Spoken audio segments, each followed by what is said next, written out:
ეს 4 შაბათი 10 ივნისი თქვენ თავისუფალ სივრცეს უყურებთ. მე ვახო ხუზმიაშვილი ვარ საღამომშვიდობისა. დღეს ჩვენ შეკითხვებს აჭარის ავტონომიური რესპუბლიკის უმაღლესი საბჭოს თავმჯდომარე ცოტნე ანალიზე უპასუხებს.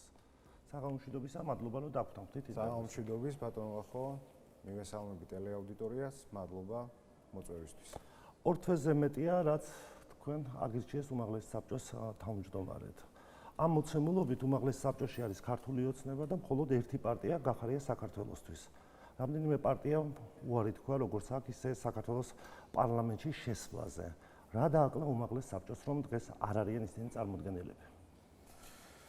საინტერესო კითხვაა და მრავლის მომცველი და მოიცავს ალბათ მთელ იმ პოლიტიკურ მოვლენებს, რომელიც ბოლო წლების განმავლობაში და შეიძლება უფრო მანამდეც გულისხმობ 2024 წლის საპარლამენტო და უმაღლეს არჩევნებამდეც დაიწყო. გვახსოვს ჩვენ ბოიკოტები 2020 წელს, რომელიც პრაქტიკულად გამოდგა 4 წლის შემდეგ გენერალური რეპეტიცია.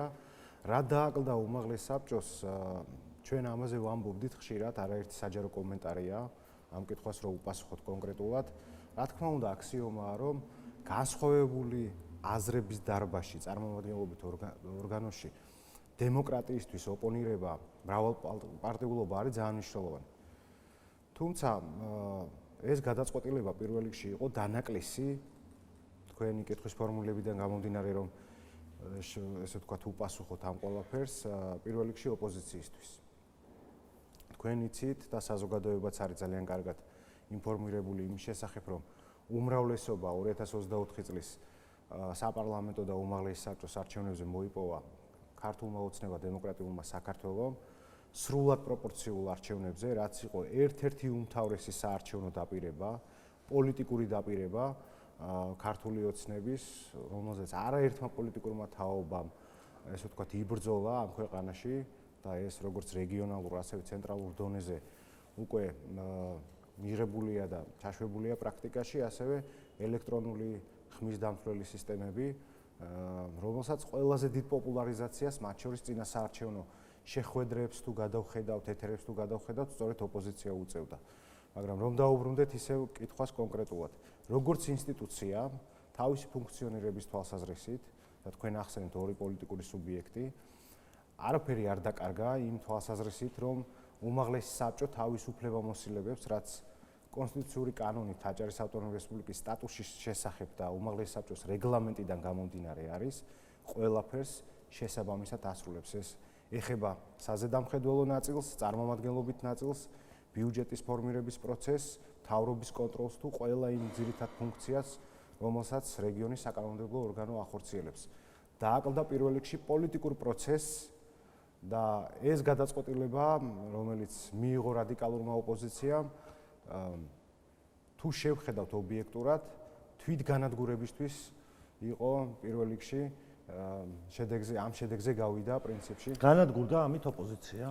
ჩვენ ვხედავთ, რომ პრაქტიკულად პულსი არ ესინჯება ოპოზიციას, იმიტომ რომ ერთადერთი ასპარეზი, რაც დაიტოვეს, ეს გახლავთ აქციები, ქუჩის აქციები, რომელიც წლების განმავლობაში უკვე რაღაცა ეს შეფუთვა 500 მე რამდენი დღე ესე შემდეგ.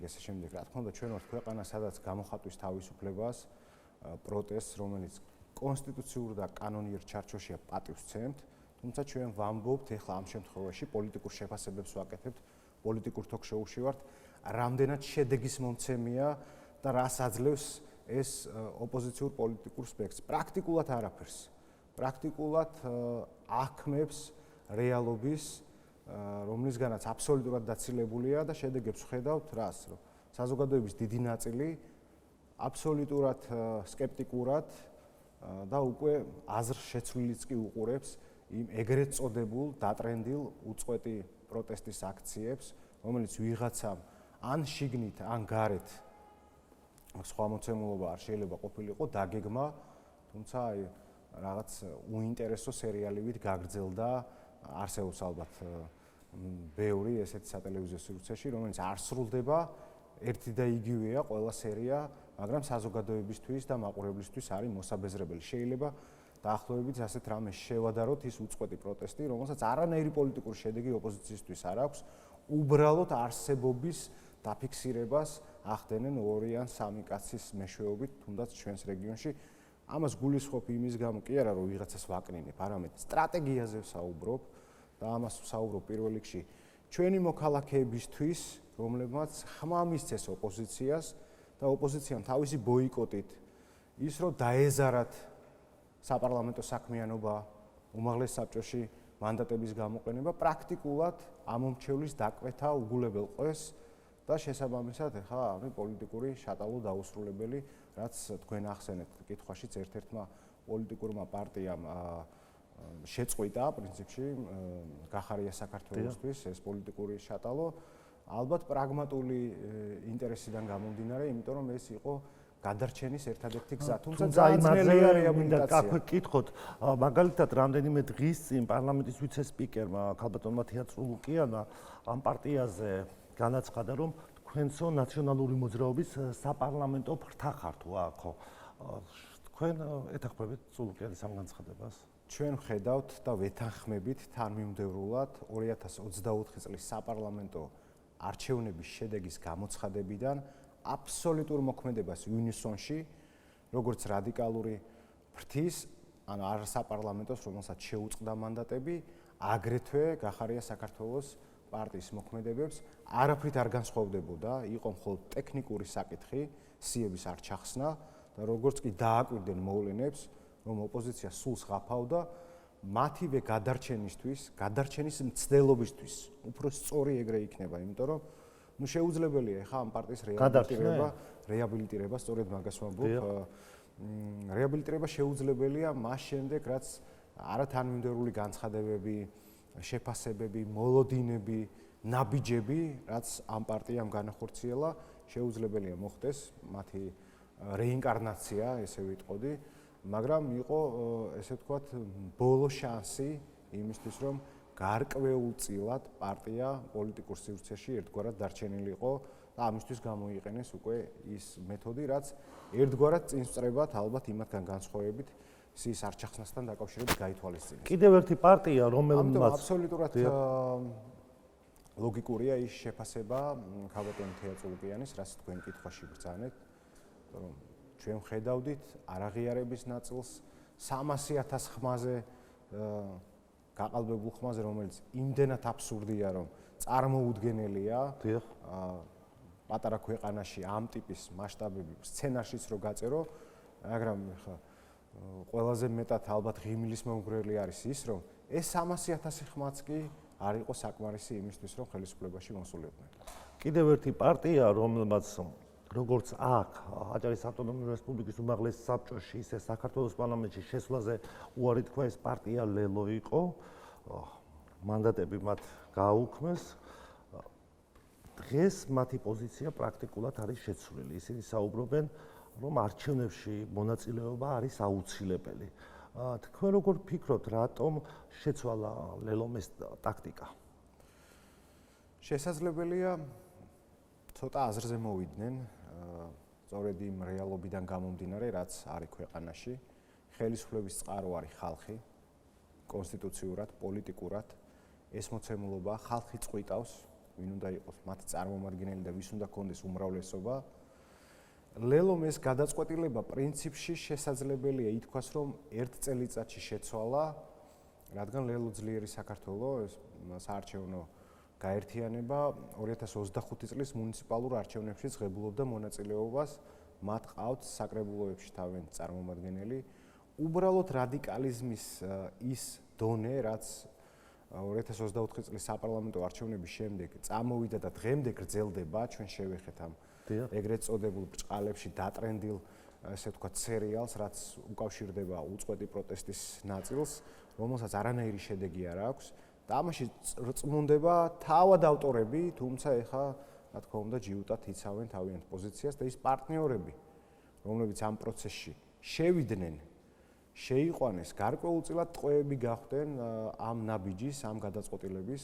ხელეველს ცდილობს გარკვეულწილად სხვა პოზიციები დაიჭიროს საზოგადოებაში, პოლიტიკურ სპექტრში, თუმცა ძალიან ძნელია ასე რადიკალურად გაემიჯნო აბსოლუტურად საერთო ფასეულობების, ღირებულებების, ნაბიჯების, თანამონაწილეობის გადაწყვეტილებებს, რომლებიც მათ მიიღეს და მათი ავტორობით იყო არაერთი შეკრება გაკეთებულა, სხვა შორის მათ ოფისში, ხშირად შეკრების ადგილი პირველ შემთხვევაში იყო შალვა ნათელაშვილის ოფისი, როგორც საზოგადოებისთვის ცნობილია ბატონი შალვას ფანჩატური და შემდგომში უკვე იყო ხაზარაძე ჯაფარიძის ოფისი, სადაც უკვე შემდგომი საპარლამენტო არჩევნების დროს ხდებოდა, ვთქვათ, ეგრეთ წოდებული გაერთიანებული ოპოზიციის შეხვედრა, რამდენად გაერთიანებული ამაზე საზოგადოება კარგა ხანია თავის დასკვნებს აკეთებს და ამ პროცესში თავიდან ბოლომდე ეს პარტია ლელო იყო ჩართული. მაგრამ ყველა ხვდება, რომ იმ სტრატეგიას, რომელიც არჩეული აქვს ოპოზიციას, არანაირი შედეგის მომტანი არ არის.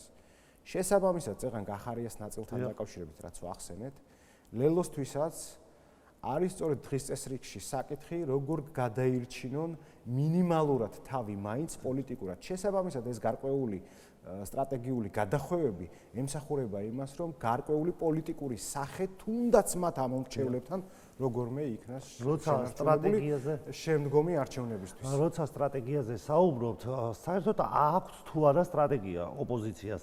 ამას იმიტომ გეკითხებით, რომ ჩვენ ნახეთ რამდენიმე თვის წინ იგივე ერთიანი ნაციონალური მოძრაობიდან წამოსული ეს პარტიები თითქოს რაღაც ალიანსი ჩამოაყალიბეს და არ გავიდა რამდენიმე დღე თუ კვირა, ხედავთ რომ დაპირისპირება არის და ეს დაპირისპირება გასდა ალიანსის ჩარჩოებს, მიდის სოციალურ ქსელში, სატელევიზიო ეთერებში ერთმანეთის ლანძღვა პირდაპირ შეიძლება ამას ასე ვუწოდოთ. თქვენი შეფასება გარედან როგორი არის, იქ რა ხდება? ნებისმიერ საქართველოს მოქალაქეს ალბათ ობიექტურად რო შეხედოს იმ პროცესებს, რაც თქვენ კითხვაში ახსენეთ, ოპოზიციური გაერთიანებები, დაშლა, შერწყმა, ეს ყველაფერი ალბათ ობიექტურად რო შეხედო არის ან საკუთარი თავის მოტყუება ოპოზიციის მხრიდან, ან მცდელობა რომ საზოგადოება შეცდომაში შეიყვანო. არ არის ჩვენი საზოგადოება უგუნური, მე მგონი არაერთხელ გამოჩნდა ჩვენი ამომრჩეველი საკმაოდ კარგად უკეთებს ანალიზს ქვეყანაში მიმდინარე პროცესებს, მათ შორის პოლიტიკოსებს, მათ ფასეულობებს, ღირებულებებს და ის ხდება, რაც უნდა მოხდეს ასეთი ხელოვნური გაერთიანებების შემთხვევაში. არაერთ გზის ვნახეთ, ფინალიც იქნება იგივე, ესეც არის რაღაცა სეზონების მიხედვით აქვთ ერთგვარი ალიანსები, გაერთიანებები, გამარჯვების სტრატეგიები და შემდგომში ვხედავთ რას? დაუსრულებელ დაპირისპირებას ერთმანეთში.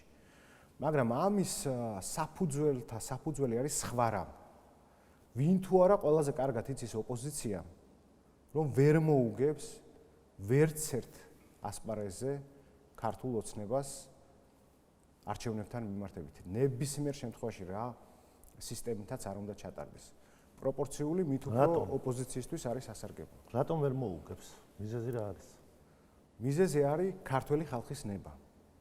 ამომრჩევლის ნება. ყველაზე მეტად თუ ვინმე არის დარწმუნებული, მე ასე მგონია და ასე მჯერა, რომ ქართულ ოცნებას ვერ დაამარცხებს ოპოზიცია, ეს არის თავად ოპოზიცია. შესაბამისად, მუდმივი კონკურენცია არის განსაკუთრებული ადგილი რომელიმე პოლიტიკურ სუბიექტს ამ პოლიტიკურ გაერთიანებას ეჭიროს ისე ოპოზიციაში. აქ ოპოზიციურ ფლანგზე არის ბრძოლა. ეს დაპირისპირებები, ეს გაერთიანებები, ეს აქტივობები ემსახურება ერთადერთ მიზანს. გქონდეთ ცოტა კარგი ადგილი ოპოზიციურ სპექტრში. თორე ამ ადამიანებმა იციან პირველ რიგში და დარწმუნდნენ 10 არჩევნებში. ქართველი ხალხის ნებით, ქართველი ხალხის გააზრებული არჩევანით. რომ ეს ხალხი ქართული ოცნების დამარცხებელი ვერც ერთ არჩევნებში ვერ არის. არჩევნებამდე როგორ მივა საქმე თუ თქვათ საკონსტიტუციო საკითხი დააკმაყოფილებს ქართული ოცნების სარჩელს, რომლითაც ნაციონალური მოძრაობა და მათთან ასოცირებული პარტიები აიგრძალება. ეს მოთხოვნა შესულია ხო საკონსტიტუციო სასამართლოში და ეს თუ ასე მოხდება, მაშინ რა ხდება? ეს თუ ასე მოხდება, არავისთვის არ იქნება გასაკვირი. თუ დემოკრატიას უპირისპირდები, მაშინ დემოკრატიაში შენი ადგილი არ არის, ხო მარტივად რო ვთქვათ. ზოგადად ჩვენ ვხედავთ, რომ როგორც კონსტიტუციურ წყობილებას, სახელმწიფოს, ასევე დემოკრატიულ ინსტიტუტებს, დემოკრატიულ პროცესებს ეს ჯგუფები მუდმივად თავისი რადიკალიზმით შესაძლებლობებიდან გამომდინარე, ხანდახან ბუნებრივია, იყო გარკვეული ტიპის საზოგადოებრივ აზრზე ზემოქმედება და ძალიან დიდი რესურსი ჩაიდო ამაში არაერთი ქვეყნის, არაერთი საერთაშორისო ორგანიზაციის, რომ აქ გამოწვეულიყო გარკვეული საპროტესტო მუხტი და ტალღა, თუმცა საბოლოო ჯამში ყველაფერი თავის ლოგიკურ ახსნამდე მიდის და სწორედ ამ ლოგიკურ მოცემულობაში, ამ პოლიტიკურ მდგომარეობაში იმყოფება დღეს საქართველო. შესაბამისად ის გადაწყვეტილება, ის მიმართვა ხელისუფლების მხრიდან, პოლიტიკური პარტიის მხრიდან, მათ შორის პოლიტიკური პარტიის ნაწილია, ბუნებრივია ცხადია ამ ნაწილში ჩვენი ფასეულობების, აბსოლუტურად არის დასაბუთებული და არაერთ არგუმენტზე საქართველოს პრემიერ-მინისტრმაც ძალიან ბევრ ფორმატში და საქართველოს პარლამენტის თავმჯდომარემ ისაუბრა სწორედ ამ საფუძვლებთან მიმართებით, რაც უკავშირდება სწორედ არაკონსტიტუციურ ნაბიჯებს რადიკალების მხრიდან. პირველ რიგში, რა თქმა უნდა, ეს გულისხმობს კონსტიტუციური წყობილების უგულებელყოფას და მუდმივ ცდილობას, რაც არის დემოკრატიის, სახელმწიფოებრივი არსებობის გარანტიის იმ საკანონმდებლო ჩარჩოს უზრუნველყოფის ნაწილი, სწორედ ამის დაზიანების მცდელობები და არაერთია ეს, რაც ძალიან კარგად იცის ჩვენმა მაყურებელმა. ოპოზიციასთან ერთად ბოლო წლების განმავლობაში ყოველ შემთხვევაში მარტო ოპოზიცია და სამოქალაქო სექტორი ერთი ნაწილი არ აკრიტიკებს საქართველოს ხელისუფლებას. ევროპარლამენტიდან რეზოლუციაზე მოდიოდა, ჩვენ ხედავდით, ისინი მოითხოვდნენ რამდენიმე კანონის უკან გაწვევას, აქციებზე დაკავებული ადამიანების გათავისუფლებას და მათ შორის ყოფილი პრეზიდენტის მიხეილ სააკაშვილის გათავისუფლებას. დღეს მთელი ამ ხნის განმავლობაში ასევე საუბარი იყო იმაზე, რომ ვიზა ლიბერალიზაციის გაუქმება მოხდებოდა და ეს თემა დღესაც ისმის. თქვენ რა მოლოდინი გაქვთ და ყველაფერი ამას როგორ აფასებთ? ჩვენ წეღან ვახსენეთ სწორედ ძალიან ბევრი მცდელობა, გარკვეული სცენარების, პროდუქტების, შანტაჟის მექანიზმების გამოყენება გარედან იმისთვის, რომ ქვეყანაში მაღალი საპროტესტო მუხტი გამოწვეულიყო და ამით მომხდარიყო ხელისუფლების შეცვლა, მათ შორის რევოლუციური გზით, რაც არაკონსტიტუციური გზა არის. განსაკუთრებით 2022 წლის შემდეგ, რაც რუსეთ-უკრაინაში დაიწყო საომარი მოქმედებები და სამწუხაროდ დღემდეც არ დასრულებულა, ხედავთ განუწყვეტლივ ორკესტრირებულ შეტევას საქართველოს ხელისუფლების მიმართ. ერთადერთი მიზეზით საქართველოს ხელისუფლება აბსოლუტურად პრაგმატულად ეროვნული ინტერესის მიხედვით მოქმედებს. რომ შევხედოთ ეხლა და საქართველოს მოქალაქეებიც კარგად ხედავს ამას. უკრაინის ხელისუფლებაში მაღალი თანამდებობის პირებს აქვს რაიმე ტიპის უსაფრთხოების პრობლემები, ან ფინანსური ან ეკონომიკური პრობლემები, კორუფციასთან დაკავშირებით მუდმივად მიმდინარეობს საგამოძიებო მოქმედებები. ჩაერთვებოდა ამ პროცესში საქართველოს ხელისუფლებას და სხვადასხვა პარლამენტებში და სხვადასხვა ქვეყნის მთავრობებში ივლიდა წითელ ხალიჩაზე, კანცელარიებში. მაგრამ რა თქმა უნდა დაზარალდებოდა ჩვენი ქვეყნის ინტერესი და ეკონომიკურ სანქციებზე მიერთება რუსეთთან მიმართებით ეკონომიკურ სანქციებზე მიერთება არ არის მხოლოდ ეკონომიკური აქტი, ამას მე მგონი ყველა იაზრებს. რომელმაც არა მხოლოდ ჩვენი მოსახლეობის, ჩვენი ეკონომიკის პრობლემები შეიძლება შექმნას, არამედ ჩვენი სახელმწიფოებრიობის პრობლემები შესაძლებელია შექმნას ამ გეოპოლიტიკის ნაწილში, იმ ფონზე განსაკუთრებით, როცა ჩვენი ქვეყნის ტერიტორიების 20% არის ოკუპირებული. საქართველოს მოსახლეობამ ძალიან კარგად დაინახა თუ რა არის მიზანი ამ რეზოლუციების, რა იყო ბაიდენის ადმინისტრაციის განუწყვეტლივი ნეგატიური ყურადღება საქართველოს ხელისუფლების მიმართ. და რა იყო ჩვენი ოპოზიციის, თქვენ კანონებიც ახსენეთ გაუქმებასთან დაკავშირებით და ის ჩვენ რა პროცესების, რა შეურაცხყოფის, რა ბულინგის გადატანა მოგვიწია სწორედ იმ საკანონმდებლო რეგლამენტაციებთან მიმართებით, რასაც თქვენ გულისხმობთ. მაგრამ დადგა დრო და ცოტა ხანში იგივე საარჩევნო გზავნილებით ამერიკის შეერთებულ შტატებში გახდა პრეზიდენტი სახელმწიფოში. ამას ყველა ხედავს. და აპლოდისმენტებით იყო ჩაბრძანებულები ეს ბატონები და 400 მეტრიდან მარტო რუსეთი არა რომ ეხმარებოდა საქართველოს ხელისუფლება რუსეთს რა სანქციების დარღვევასთან დაკავშირებით ახლა უკვე ირანის თემაც შემოიტანა ხო ოპოზიციამ რომ თითქოს და რაღაცა სანქციების გვერდისავლაში ეხმარება საქართველოს ირანს რას აძლევს ეს როდესაც მანამდე ჩამოსული იყო სპეციალური დელეგაცია და აქ ადგილზე შეამოწმეს იყო თუ არა მართლა ეს ასე და იყო მათი პასუხი რომ საქართველოს სპეციალური წარმომადგენელი არ არგობდა ამ შემთხვევაში დიახ აკონტროლებს სანქციებიდან თავის არიდების ნაწილს უამრავი რა თქმა უნდა ფილტრი არსებობს ამ ნაწილში უამრავი დასკვნა არსებობს ყულევის ნაწილი გახსოვთ ხო თქვენ მთელი ოპოზიცია მათ შორის პატიმარი სააკაშვილიც პოსტავდა მრავალგზის რომელიც არის სტრატეგიული მნიშვნელობის ეკონომიკური თვალსაზრისით ჩვენი ქვეყნისთვის დასანქცირებას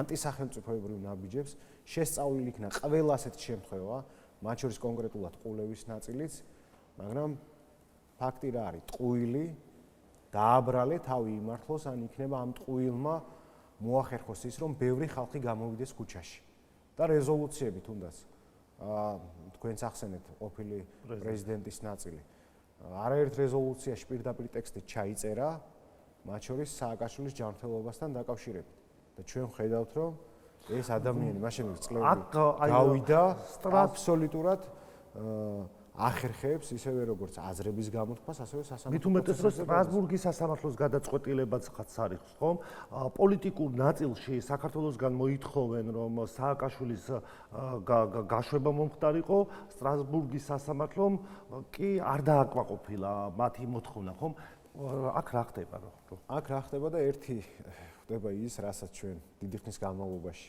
საუბრობთ და თავარი ერთი კი არა ერთადერთი და მთავარი აბსოლუტურად სხვა პოლიტიკური განცხადებები, რომლის მიზანი არის საქართველოში ხელისუფლების შესუსტების შედეგები, რასაც ვერ აღწევენ და შემდგომში როგორც კი ხდება გარკვეული ტიპის ანალიზი, შესაბამისობა, როგორც პოლიტიკური და სამართლებრივი აუდიტი, შერწყმა, ამ დროს აბსოლუტურად სხვა არის სურათი.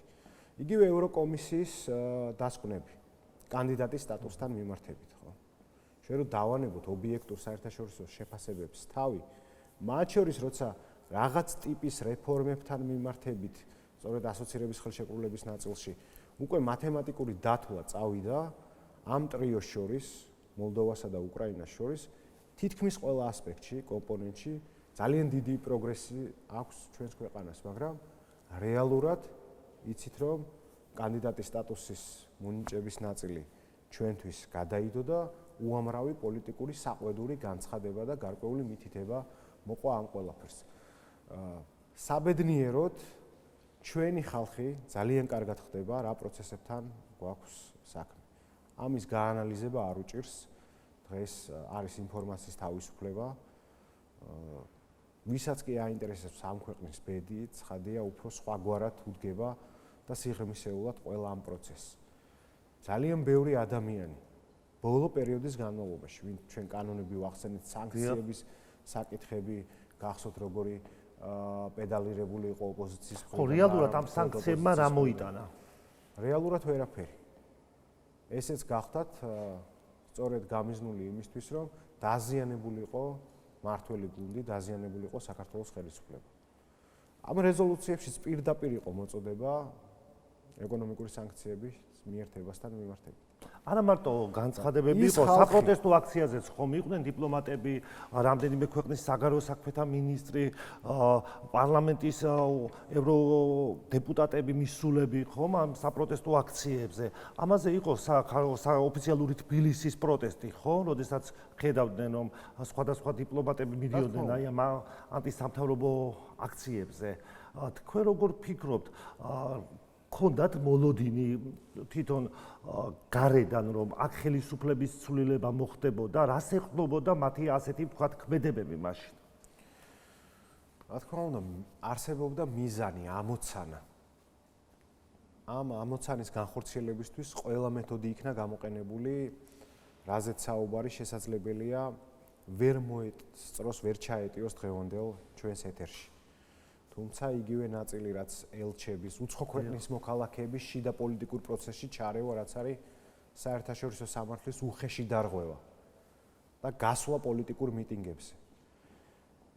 ყველანაირი წითელი ხაზი იქნა დარღვეული იმისთვის, რომ როგორმე ხელისუფლება საქართველოს შეცვლილიყო, მაგრამ ვერ მოხდა ქართველი ხალხის დარწმუნება და ყველაზე მეტად მშვიდობის ფასი სწორედ ჩვენმა ქვეყანამ იცის. ჩვენი ისტორია არის სავსე. ბრძოლით, ომით, მეომარი ერი ვართ და ყველაზე მეტად ვიცით მშვიდობის ფასი ალბათ.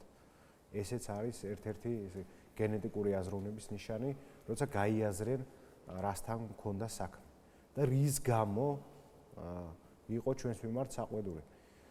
ჩინეთის სტრატეგიულ ურთიერთობებთან დაკავშირებით გახსოვს რა ტიპის განცხადებები იყო და დღესაც რამდენიმე სენატორი კონგრესში ამაზე ძალიან აქტიურად საუბრობს. აი რაც ეპატიება იუპიტერს არ ეპატიება ხარს. ევროპაში სავსეა ის კომპანიები, ჩინური კომპანიები, რომლებიც ოპერირებენ სხვადასხვა პორტში. და აბსოლუტურად ნორმალურად მიიჩნევენ ამ ყველაფერს, მაგრამ ჩვენთვის რეზოლუციების დონეზე იქნა ეს ყველაფერი გადმოტანილი. იგივე გამჭვირვალობის შესახებ კანონი. როგორც კი ჩვენთან ძალიან დიდი აჟიოტაჟი მოხდა, არაერთი მაღალი საერთაშორისო ტრიბუნიდან საყვედურები, მოწოდება ქართველი ხალხის მიმართ, რომ გადაარჩინეთ ქვეყანა, დემოკრატია, გადაირჩინეთ თქვენი თავი, აი რაღაც ძალიან კარგად მომზადებული, მსახიობურად, ემოციურად იმისთვის, რომ აქ მუხტი აწეულიყო, შეხედა ქართველმა ხალხმა რეალურად რასთან იყო საქმე. რა იყო ამ ყველაფრის მიზანი? რას მიიღებდა საქართველოს აწმყოში და მომავალში ამ გზავნილებით? და ძალიან ბევრი ადამიანი, რომელიც ემოციური იყო, რომელზეც იმოქმედა ამ ყველაფერმა, დღეს სხვათა შორის შეცვლილი დამოკიდებულებით არის. ხშირად აზრს მოაზროვნე ადამიანებიც იცვლიან, მაგრამ თქვენც ახსენეთ ამერიკის პოლიტიკა და იყო ბაიდენის ადმინისტრაციისგან მართლა ყოველდღიური განცხადებები, ხო, საქართველოს ხელისუფლების მისამართით. ახლა ვხედავთ, რომ ეს ასე აღარ არის.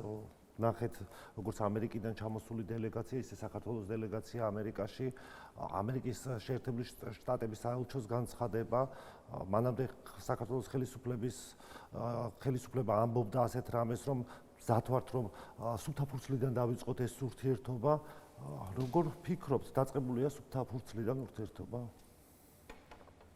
ყველანაირი შესაძლებლობა და წინაპირობა არსებობს ამის. ბაიდენის ადმინისტრაციასა და ტრამპის ადმინისტრაციას შორის არის კარდინალური განსხვავებები. ჩვენ რასაც ვამბობდით და გახსოვთ, გარკვეულწილად დაიტრენდა თითქოს ქილიკის საკითხი იყო Deep State-ის ნაწილი, რომელიც თვითონ ტრამპმა მრავალგზის ახსენა, როგორც წინა საარჩევნო კამპანიის პერიოდში, აგრეთვე ინაუგურაციის და უფლებამოსილების განხორციელების შემდგომაც.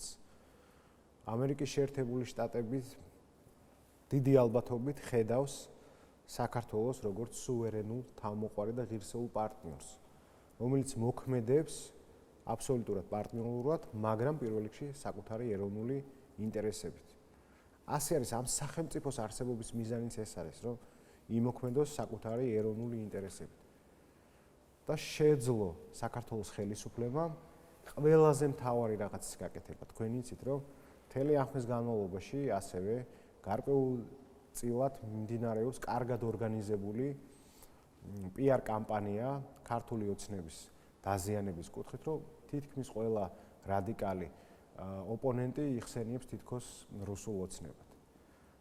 აი სწორედ ის არის ყველაზე მთავარი ქართული საქმე, რომ 4 წლის განმავლობაში მიუხედავად უპრეცედენტო ზეწოლისა, აქ დღეს ჩვენ არ გვაქვს რუსული პოლიგონი. ეს მოახერხა ქართულმა ოცნებამ. და ვისაც როგორც უნდა ისე გაიგოს, როგორც უნდა ისე აკრიტიკოს, გამოხატვის თავისუფლებაა.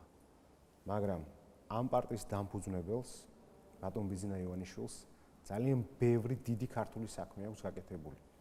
და ამ საქმეთა შორის უდიდესი არის სწორედ პოლიტიკური პარტიის დაფუძნება. რომ არა ეს პარტია, რომელიც იყო შესაძლებლობა, ინსტრუმენტი საქართველოს მოქალაქეებისთვის, ვერ მოხდებოდა, ბევრი მცდელობა იყო. შეცვლილიყო სააკაშვილის ჩაგვრელი და ანტისახელმწიფოებრივი რეჟიმი. და რომ არა ეს პარტია 2022 წელს შეუძლებელი იქნებოდა შვიდობის შენარჩუნება და შეუძლებელი იქნებოდა სახელმწიფოს და მოსახლეობის გადარჩენა. ამიტომ ჩვენი მიზანი, მათ შორის ჩემი პერსონალური მიზანი, ჩემს მეგობრებთან, თანაგუნდელებთან, კოლეგებთან ერთად აღმასრულებელ ხელისუფლებასთან ერთად ყოველთვის იქნება ამ პოლიტიკური პარტიის გაძლიერება. ჩვენ პოლიტიკური ორგანო ვართ. არაფერს არ ვამბობ განსხვავებულს. ერთ-ერთი საქმიანობის, სწორედ საქმიანობის ერთ-ერთი მთავარი მიმართულება იქნება ჩვენი პოლიტიკური გუნდის გაძლიერება, ისევ და ისევ ჩვენი ქვეყნის და ხალხის სასარგებლოდ. აჭარის თემით დავიწყე და აჭარის თემით მინდა დავასრულოთ დღევანდელი ჩვენი გადაცემა. თქვენ ამ თანამდებობაზე პრაქტიკულად 2 თვეა რაც ხართ. ახალი არის, შეიძლება ითქვას, მაინც ზურაბ პატარაძე მიუხედავად იმისა, რომ ის მეორედ იკავებს ამ თანამდებობას, აჭარის ავტონომიური რესპუბლიკის ხელმძღვანელობისთვის ნომერ პირველი პრიორიტეტი რა არის დღეს? მადლობა კითხვისთვის. მე მინდა, რა თქმა უნდა, ჩვენი გუნდის წევრია 2016 წელს ბატონი ზურაბ პატარაძე, როცა გახდა აჭარის მთავრობის თავმჯდომარე, მაშინ უმაღლესი საბჭოსა და პარლამენტის არჩევნები იყო მოგეხსენებათ და სწორედ მაშინ შემოვედი უმაღლეს საბჭოში, პრაქტიკულად პოლიტიკურ პროცესებში პარალელურად ჩავერთეთ და რა თქმა უნდა ეს ბატონი ზურაბის ინიციატივა იყო, გამოწვევა ჩემთვის, რომელიც მივიღე, ცხადია. ძალიან კარგად იცნობს მთავრობის ახალი ხელმძღვანელი რეგიონში არსებულ ყველა ტიპის გამოწვევას, ძალიან მნიშვნელოვანი პროექტები, რომელიც სავიზიტო ბარათაც არის დღეს რეგიონის ქცეული, როგორც მაღალმთიანეთში, ასევე ბათუმში, სწორედ მისი ავტორობით ბრძოლის შედეგად არის განხორციელებული და ყველა ის გამოწვევა, რაც უკავშირდება ტურიზმს, სოციალურ საკითხს, ინფრასტრუქტურას, რომელშიც არამხოლოდ პროექტები შედის, არამედ მათ შორის ის მყიფე გეოლოგიური პროცესები, რომელიც დამახასიათებელია ჩვენი რელიეფისთვის, რომელიც ერთ-ერთ მნიშვნელოვან გამოწვევად ითვლება ჩვენი რეგიონისთვის, რასაც კარგად იაზრებს აღმასრულებელი ხელისუფლება და ჩვენ გვაქვს აბსოლუტური მოლოდინი იმისა, რომ ექნება პოზიტიური ზეგავლენა მის საქმიანობას, როგორც უახლოეს მომავალში, ასევე გრძელვადიან ნაწილში ჩვენს რეგიონთან მიმართებით. რა თქმა უნდა, მინდა შემთხვევით ვისარგებლო და გაწეული საქმიანობისთვის განსაკუთრებული მადლობა გადაუხადო ძალიან პატრიოტ, პროფესიონალ ადამიანს, საქართველოსიდან განსაკუთრებულ მინისტრს, აჭარის მთავრობის ყოფილ მეთაურს, ბატონ სულხან თამაზაშვილს და წარმატება უსურვო მას ახალ პოზიციაზე. ეს გუნდი, ეს ლოგიკური პროცესები, გადაადგილებები ცხადია, ერთ რამეს ემსახურება, გაძლიერდეს მართლობა, გაძლიერდეს ინტერესი, გაძლიერდეს შედეგები, რომელიც რა თქმა უნდა დადებით ზეგავლენას მოიტანს ჩვენი ქვეყნისთვის და ჩვენი ხალხისთვის. მადლობა. მადლობა, რომ დავთანხმდით კიდევ ერთხელ ინტერვიუზე. თქვენ უსმენთ აჭარის ავტონომიური რესპუბლიკის უმაღლესი საბჭოს თავმჯდომარეს სოტ მეანანძეს, ორჩაბაჩოქვების დახმარებას.